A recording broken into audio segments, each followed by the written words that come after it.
So I think it's important to have in mind that the customer have this mentality and the way of thinking that second-hand is a possibility, and I will have a look into the second-hand business because, as Ingrid was saying at the beginning, price is very important, and price pressure is very important in France as well. Let's Talk Marketplace. The Marketplace podcast with Ingrid Lommer and Valerie Dichtel. Hello, everyone, and welcome back to Let's Talk Marketplace. I'm Ingrid, and as always, with me is Valerie. Hi from me, and great to have you back. And I would say, first of all, I would like to take this opportunity to thank you all for your great interest in our recent episode with Neil Lauderdale about the British Marketplace business. Ingrid told me actually that this episode was quite followed by huge interest about the marketplace landscape in the UK. And so I'm really happy. And I thought that could be a good first part of a maybe like country series we are starting again. Yes. I don't know. Yep, that's what I thought too, because we invited Neil to be our expert, and it was interesting to hear from someone who is actually a local guide about the market that we are researching on and writing on, and it's always something different if you talk to someone who is actually from the country. And so I thought we could do this again today, but this time for France. A market that's really, really complex and very dynamic, and has a very own DNA. So I think we need a local guide. Yeah, so I thought that's a very good idea, and even better that I know just the right person to join us. And finally, again, a woman. Sometimes it's really difficult to find women to speak on podcasts in English. And and then we came up with the idea that we talked to our guest we already had in episode 27. Yeah, that was quite an now age ago. We are in 131. So Oh my God. More than Time 100 episodes away. Yeah, that was 2.5 years ago. And then we were talking about major upheavals and shifts at the Zalando marketplace. And today she's back with us. And she isn't only an expert on the marketplace fashion business, but also knows the French market inside out. So welcome, Déborah Schinasi, founder and CEO of The Agent, a Paris-based marketplace consultancy that supports fashion and lifestyle brands across Europe. Hi, Déborah. Great to see you again. Hi. Thanks for joining me on board, and happy to give you some highlight about the French market. Yeah, thank you so much for your time and for your spontaneously jumping in. It's been a while since we talked, Déborah, so I think it's time for reintroduce you again with our 3 questions. So first question is who are you? Okay, so my name is Déborah. I'm working at The Agent since 5 years. So what is The Agent? We are managing marketplaces channel for brands. We are helping them on the day-to-day in order for them to success on marketplaces. And who I am, I'm the COO, so working on all the operation that the brand should be leading, joining in marketplaces. Okay. And what do you do best in the marketplace business? What do I do best? I would say identify the pain or the reason of the underperformance of a brand. So having a quick look on what has been published online and find the quick drivers of sales that are missing. I would say I have now the eye in 2 minutes time to see what is missing for a brand. Yeah. I can totally relate to that one.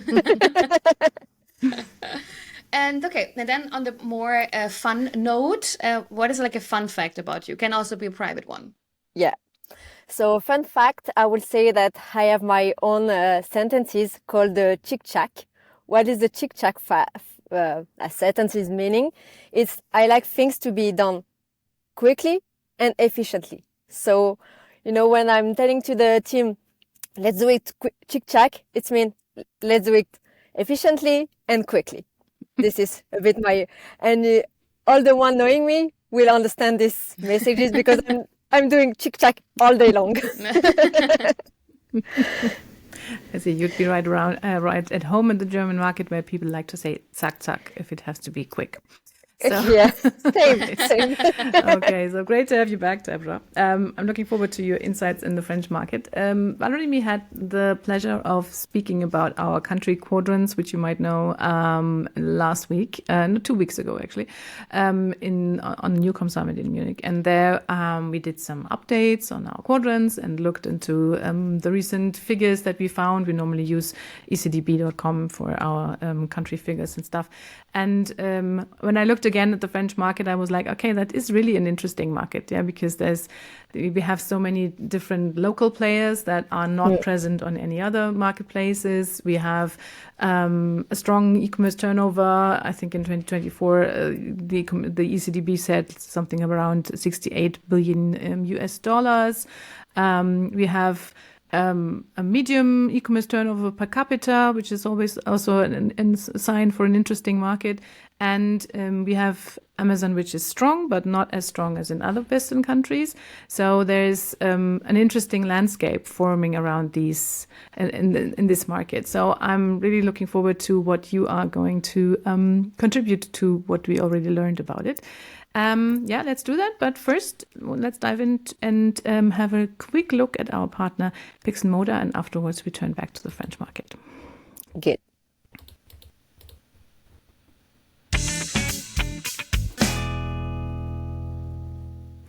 Today, we would like to introduce you to our sponsor, Pixel Moda, a Milan-based pioneer in AI-assisted image and video production for fashion and luxury brands. The AI doesn't generate content, it enhances it. By optimizing lighting, camera angles, and model poses in real time, Pixel Moda helps teams shoot faster and smarter, cutting production costs by up to 70% for photos and 90% for videos.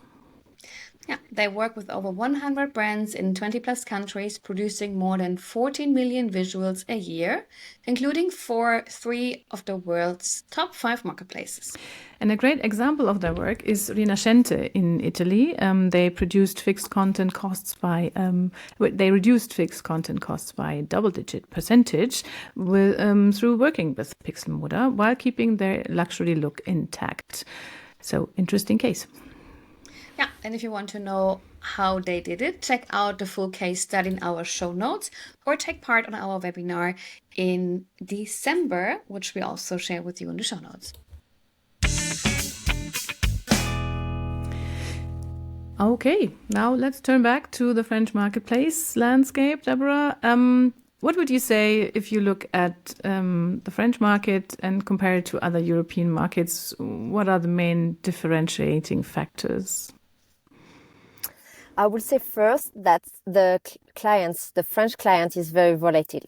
He don't like to buy to one single place. He like to buy to many different websites, e-shops, marketplaces. And I can give you a figure. We see that the D2C, so drive to customer, is having minus 1.4 points this year compared to last year, whereas marketplaces is growing 1.2 points, meaning that at the end, the French customer like to move from a website to another one and is not linked to one typical website. And I think this is linked to the history of the French customer. We used to have many retail shops, many retail, like everywhere. And we are seeing a shift in the way of consuming in French. And this shift is also translating the thing that people are like much more volatile than in the other markets. This is the first insight that I would say.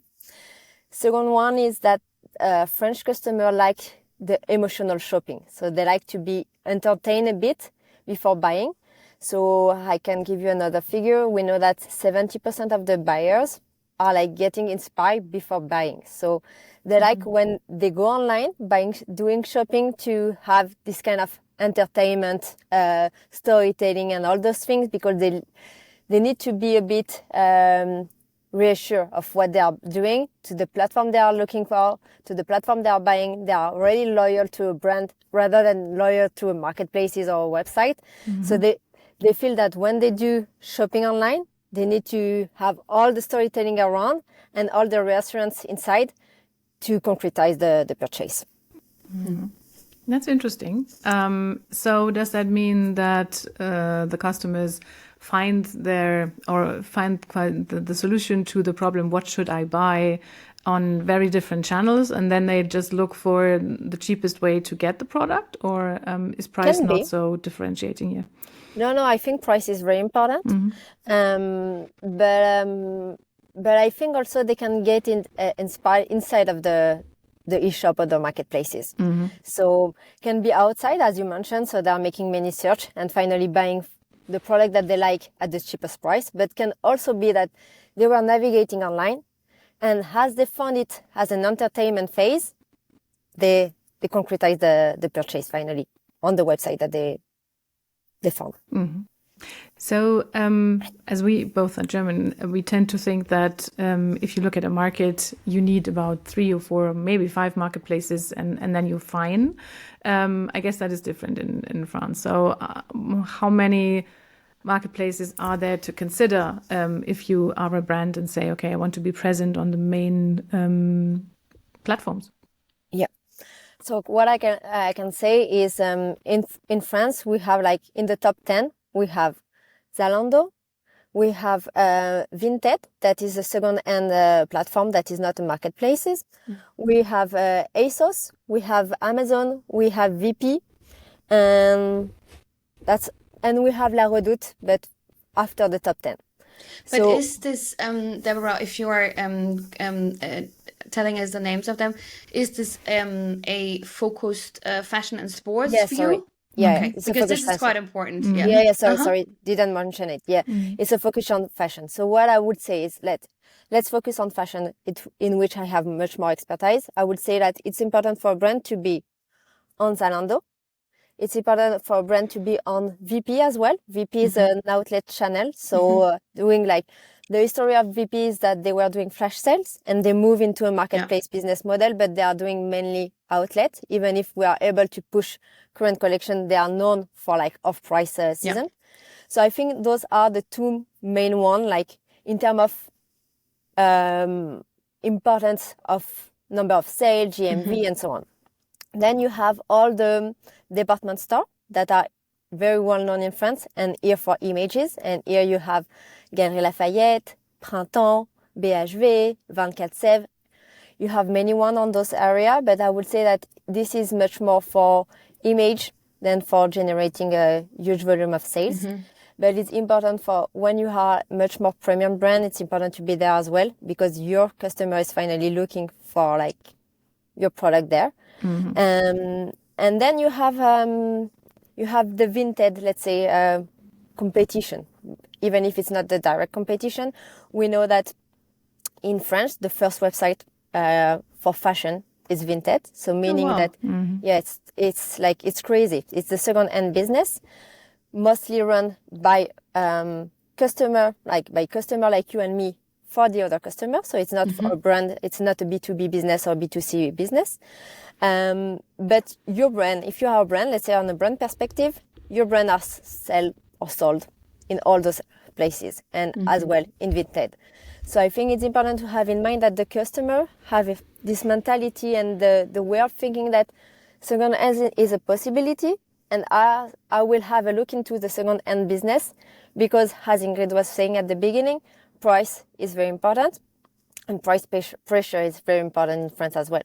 So, if I have to recommend, like, let's say for the fashion brand, to who they should be, to where they should be selling, I would say, if you want an image, go on the department store.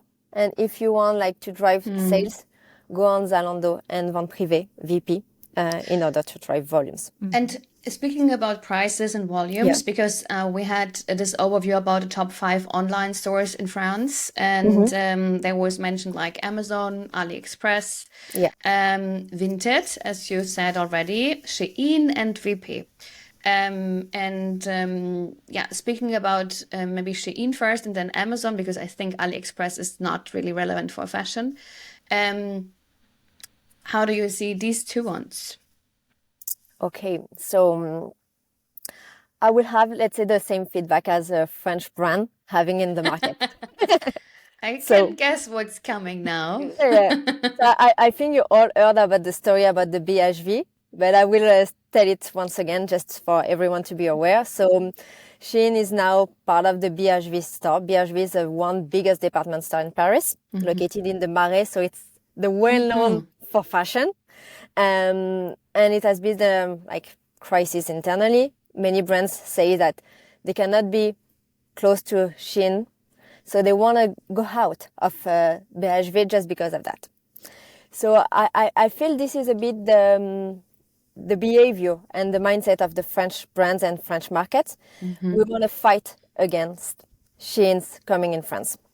And we want to fight against them because we feel that it's not fair enough the way that a brand has regulation, rules, and all the things needed to go inside the French market, whereas they can go in like super quickly, super fast. On the other hand, we feel that having no duty, no taxes on products with a basket under 50 euro is unfair competition also against all the other things. So what I would say is, of course, we have a price pressure, we have a political and instability, let's say, that push the customer to go for the cheapest price, but has a brand perspective and an agency fighting for brands, fighting for how to grow in the European market, we will fight against Shein. And we have many alternatives to fight against Shein coming in the market.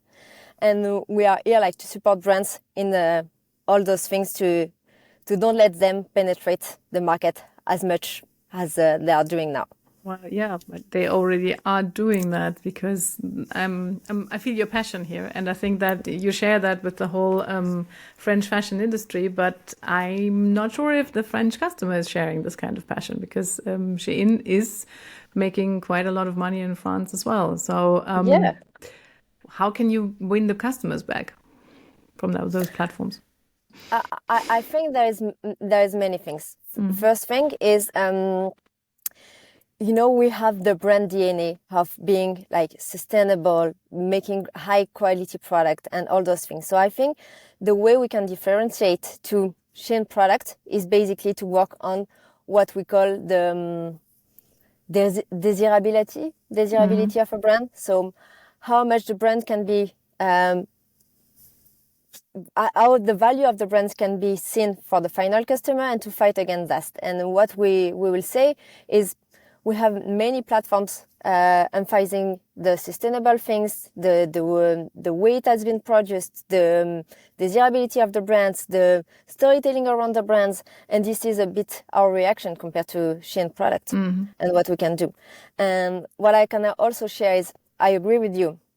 Shein is penetrating the market, and the French customer is looking for cheapest product, and they will maybe continue buying on Shein product. But on the other hand, we are like hoping that we have new rules coming in the market that will reduce and give them some entry barriers to go further. This is the first thing. The second thing is I read that from this morning. I heard that Le Nouveau Bazar is like something created by Eco and Cut. This is a girl fighting like against all the like Chinese market and all those things. Is creating with all the brands that have quit the BHV and all the other brands that want to be inside of this participation, a concept store in the Marais, so in the same area of BHV, in order to support the thing that we are against Shein's coming in. So I think that we have little organizations fighting all each other. We are the first country that have taken the voice to say we are against the entry of the Chinese marketplaces, Chinese industry web shop inside of the market. But we are also the first like country known for fashion as well. So we feel that we can maybe be the first one and have all the community behind us to follow, and maybe will help us, to find what has again entry barrier for like Shein to penetrate much more than they are doing now. That's really interesting, because Valerie and me have been debating about the case of Pimki working together with Shein, which was in the news a few weeks ago, and where the fashion establishment also reacted quite violently from our more relaxed German point of view. Yeah. But it's really interesting to hear the passion that is behind this and how the fashion industry is trying to unite here. Still, just one final question on the Shein topic here, because if they like it or not, the brands are already present on the Shein marketplace, because in France it also opened as a marketplace, if I'm not mistaken. And Valerie did some research on that and found a lot of Western brands already active or already present on the marketplace of Shein, mostly not because the brand themselves wanted to be there, but because the products found their way there through grey market or through third-party retailers and stuff like that. So how is the French fashion industry reacting to this? You see the reaction with Pinky. I think this is the same reaction that we... Honestly, Pinky has made a huge buzz in France. I didn't hear about other brands coming in the Shein market as a marketplaces, but I feel that the brands coming in are not what we have as a French brand DNA. You see what I mean? But the Pinky one is, I think it's the same, is a good example of the feeling of the French brands, of French customer, of having a brand on Shein. We are against it, even if we cannot compete with what is coming in. Okay. I think that's quite interesting. Okay, and that's like moving the shift from Shein, because I would say, if I think about Amazon 10, 15 years ago, I would say it was a similar tonality. Yeah. We talked about it because, I remember like 10 years ago, I was a vendor manager in Amazon Fashion as well. And I also worked a lot together with French colleagues. And I just remember when I was on trade fairs, for example, and I said like, hey, I'm from Amazon. They were like, okay, please leave. Go away. now. Yeah. Yeah. And I can imagine that Shein employees are feeling quite similar right now. Exactly. But I cannot tell you how much messages I'm receiving from Shein, Temu, AliExpress, asking for brands to come in, and we always say, we are having the same reaction as the one you were facing into the fair. Go far away, my guy. But time has changed, right? At least for Amazon it has. For Amazon, 10 years later, I still see that they're like, speaking about fashion and sports, like the really premium and luxury brands, they're still not there. And Amazon is always trying. But I would say price entry, mid-price brands, basic products, kids products. There are a lot of brands who are selling on Amazon Fashion as well in France. Yeah. So how would you say where did this shift came from? I would say that even today, Amazon is not really... So it's on the top of fashion, but if you analyze deeper what is sold in France, what you will see is they are selling pants, panties, sorry. Yeah, underwear. Underwear, white t-shirt. So finally not fashion. Fashion is not like basics. It's not like...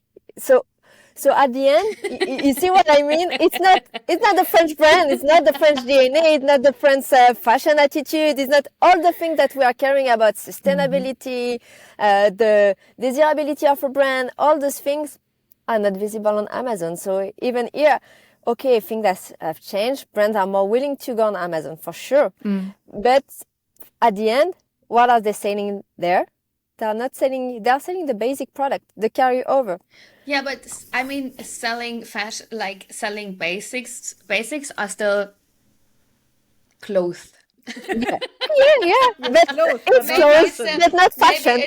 Maybe it's a definition of fashion versus clothing, which is like, maybe we should switch here. Okay, if we sell clothes, right? Yeah. Amazon is quite a good way, right? Right. Okay, now she we have you. concedes grudgingly. Yeah. I think depending on the brand you are, but yeah, I will say that definitely there is KPI that I cannot like contest.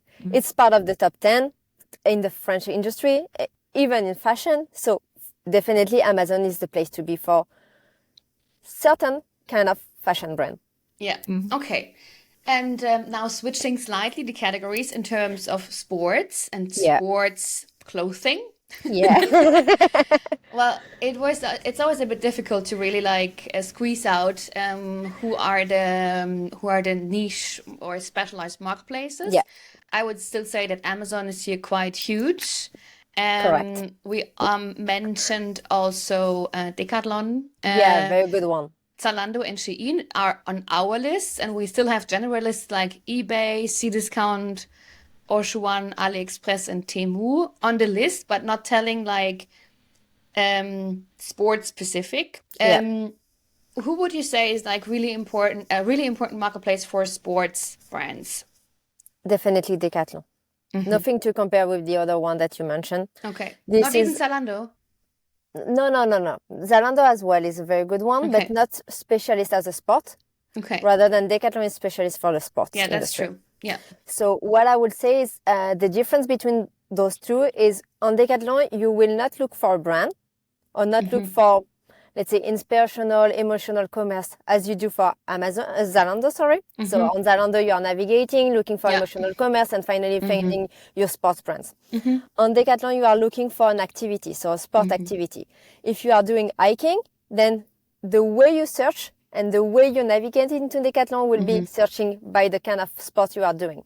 And I think this is a quite interesting way for sports brands to be known and visible for the customer.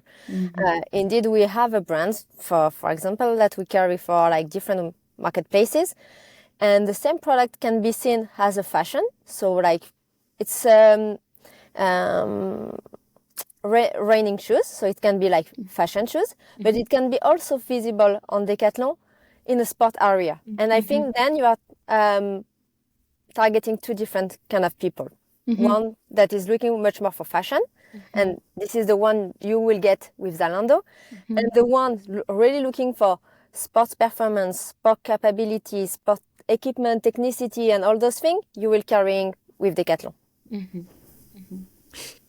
What would you say about the marketplaces of the big French supermarket chains? Because they keep showing up in my reports, like Auchan or Carrefour, and they keep showing up for actually most of the categories in a more or less relevant way, but they are always there. So how important are them? I cannot give you like an insight here. Honestly, for fashions, it's not relevant at all. Okay. But maybe it can be for like electronics or for like kitchen apparel or stuff. I don't know. But for the fashion industry, it's not relevant at all. Interesting. No, the only one that we didn't mention, like outside of fashion, that is really relevant in France is La Redoute. So La Redoute is like making approx half of the turnover based on fashion and the rest based on home and decoration. And this is I'm ordering them a home decoration. Yeah, they have an amazing brand called AMPM, really crazy.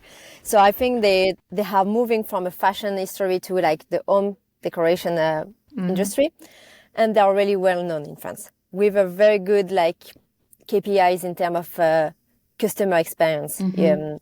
The French customer, so La Redoute, to give you a bit of history, it used to be the book that you were collecting in your home. So every season you were getting a book with all those things and you were ordering, by phone or with like, not emails, but with papers and so on. So it's a very old company that everyone knows in France because of this history. Like our Otto. Yeah, same. Yeah. So I think it's part of the marketplace panorama in France. We should definitely mention La Redoute as a key player, half for fashion, half for home and decoration. Yeah, we had them in the home and decoration section of our country quadrant, but it did fill out of fashion because others were more important or more it seemed rising more in the ranks, at least from the numbers that I have got my hands on. But it's correct. Yeah. Correct. Okay. So what would you say are the biggest challenges at the moment for French brands and French sellers, apart from, we have already been talking about the Chinese platforms coming in and how you're fighting back on those. So, of course, this is, I guess, a huge topic. But apart from that, what are the challenges, especially for smaller, mid-sized brands? Okay, what I would say is, for sure, is the price pressure. So we are in a momentum in which customers are looking for price, so you need to fight against the price pressure. And the way you can fight against the price pressure is to work on your brand desirability. So how you can work on your brand desirability on the marketplace channel. First is your content. Content is the first key if you want to promote your brand in a high level of visibility. So having the right picture is not enough. Now we are pushing brands to have lifestyle picture, videos, in order to emphasize and to showcase what is the brand DNA. This is the first thing. Second thing is making the emotional commerce. So coming from like very transactional phases to emotional ones. So it came from the content, but it came also from the way you will advertise your products. So create mood boards, for instance, inside of the marketplaces. Take nano influence in order to promote your brands at, let's say, low cost, low budget. In all, you remember at the beginning we mentioned that 70% of the customer are getting inspired before buying. So I think influence, mood boards, and all those things are really important in the way they purchase online. So create your own content with a high level of quality and advertise it a bit with what is talking to finally the Gen Z that is buying online, is nano influence, getting mood boards, doing like all the things that is finally inspiring the customer before making the purchase. So I would say this is the area that a brand should be focused on today in order to fight against the price sensibility and the price pressure. Okay. And like, like almost closing here. I have one final question, Deborah. Yeah. What would you say like is the outlook for the coming year for the marketplace business in France? Do you have like any, I don't know, insights or Yeah, I can share with you my personal feeling. I would say that the second hand will increase more and more, because I think that in all this behavior, feelings of price pressure, having the desirability of a brand. For instance, if you look at Vinted, what are the top brands selling? They are the much more premium that are known in the industry. Yeah. So I think that people are like having the price pressure, but wanted to have premium brands. Premium products. So the good stuff. Right. So I think that this is the way that the industry will move. So Vinted growing up, having second-hand part of like in all the key marketplaces, Zalando, La Redoute, and also in the brand eShop. So this is, I think, the first area. Second area is, of course, I will talk about AI. I think the way of consuming will be a bit different. We will not be navigating anymore, but much more chatting with the chat box, asking what I need, for which purpose, and all those things. And I think also today we didn't mention TikTok, but I think TikTok has penetrated the French market and the Spanish and the Italian market a few months ago. It's not for the moment the target of the brands at the agent we carry. It's not interesting. No, the average basket is very low at TikTok today. Okay. But I think that we are keeping an eye. So I think this can be changing. This can be moving, because in the other way, as people like to get inspired, I think they will, at a certain moment, will have to go into the live shopping even for premium baskets. So for today, it's not the case, but can be moving. How did TikTok Shop start out in France anyway? Did they move fast, or is that a slow development at the moment? No, it's on my core area, which is fashion. It's slow. I think it's moving fast on the beauty one. But again, we had a study. I think it was a month ago. I think the sources was a Nielsen study saying that 89% of the sales are coming for basket under 25 or 30 euro. So really low basket. So really low basket on fashion, you cannot carry anything. Rather than on beauty, I think it's the perfect match. And also, like getting inspired, having videos showing like how they can demonstrate the product is completely matching with the beauty industry, much more than I think with the fashion. But I think this is the case today. We need to keep an eye on what will be the case tomorrow. And I'm feeling that live shopping will be moving. It's at the beginning and it's gonna having a great future. No, and it fits what you said in the beginning, that the French customer likes to be inspired. So that would be actually a good match. Yeah, right. Yeah. Great. Thanks for your insights, Déborah. That was really interesting to get your insider look into not only the French marketplace landscape, but sort of in the French fashion mentality in a way, which shapes so much consumer behavior and also how the fashion industry itself reacts to the challenges of the day. So thank you for joining us. Thanks to you. Thanks for having me on board. And that's it. Yeah. Thank you so much, Déborah. And thank you all for listening. I think that was quite insightful about French marketplace business with a huge twist and focus on fashion and sports. So I mean, we had so many topics from AI to the Chinese takeover or not takeover, French consumer behavior, and how you're fighting back. Yeah, so it was quite interesting to see it like a different country perspective, which we cannot do if we are not locals. I mean, absolutely. You need to have this input there. So thank you so much. Yeah, and thanks to all of you for listening. And if you enjoyed this episode, don't forget to like and subscribe and leave us a comment. No matter if you're tuning in on Spotify or Apple Podcasts or YouTube, wherever. Yeah, your feedback really helps us to consider great new episodes like this one. So, okay. So Valerie, what can our listeners expect from next episode? Next episode will be actually the one I will do alone with Laura Maria Schmidt, because Ingrid is on family holiday in London and I take over.